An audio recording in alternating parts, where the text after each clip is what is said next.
What is up, guys?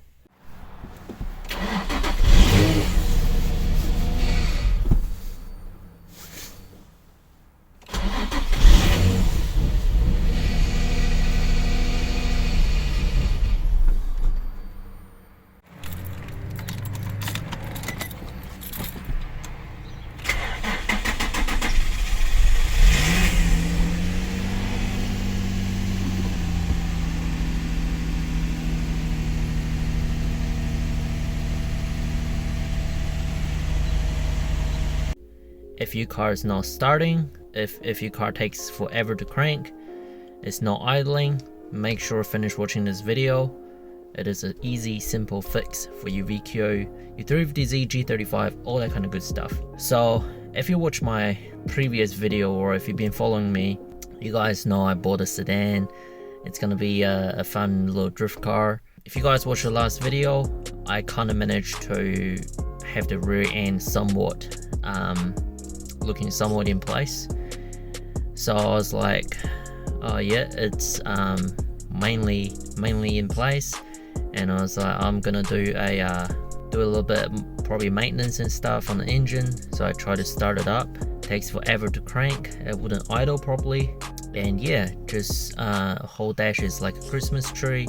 The VDC, slip, ABS, check engine light, airbag light, pretty much every single possible light you can have it's on that dash. So I was like, what is going on? So at the start I thought it was fuel pump. I have the key to on position. I can hear the fuel pump, so that means the fuel pump is priming. I thought, oh, maybe it's injectors, maybe it's spark, maybe it's because I still haven't got the airbox, maybe it's the mass airflow sensor is dirty because it's been, you know, sitting outside without an airbox. But no, after more digging in, I thought, yeah, it's got to be the notorious, well-known camshaft position sensor. On these VQs, they always go bad, so I was like, it's got to be this. So I bought it. My sensor is here, and just about a day or two ago, I asked a good friend for lending me a pretty high-end, what do you call it, the code reader, the tablet. First time I read the code, first time plug into the ECU, didn't show up any code other than the battery related one. So I was like, nah, this is not right. So I started up, no check engine light, everything is fine. And idle about 5 minutes and turn it off, turn it back on again, and boom, all the check engine light went back on, like, and then it's like, yep, read it again, and it's P0304 or something. I'll chuck the code on the screen.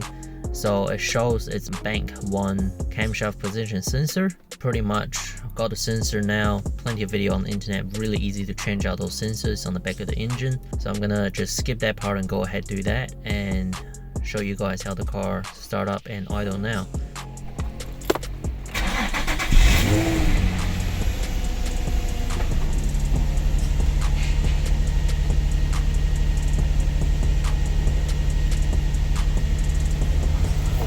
So I'll quickly show you guys what the sensors look like. So here's the new one, that's the old one. It's 1 10mm bolt.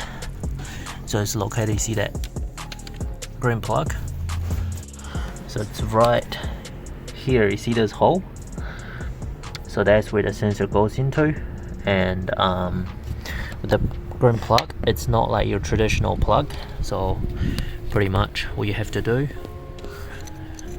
super easy. You grab the plier, and you can see this is the push tie.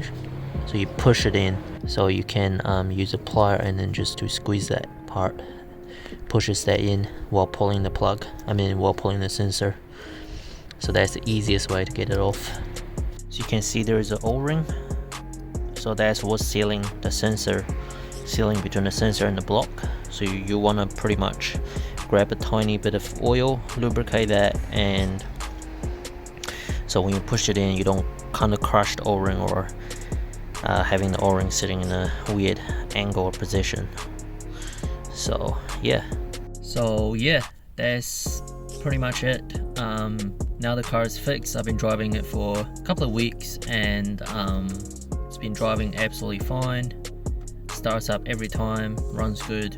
So yeah, if your car gets check engine light and the slip and VDC light, that will likely to be this problem. And yeah, if you guys don't know how to check your check engine light without a scanner, without an OBD2 scanner, check out my video right here. And yeah, I'll catch you guys in the next video.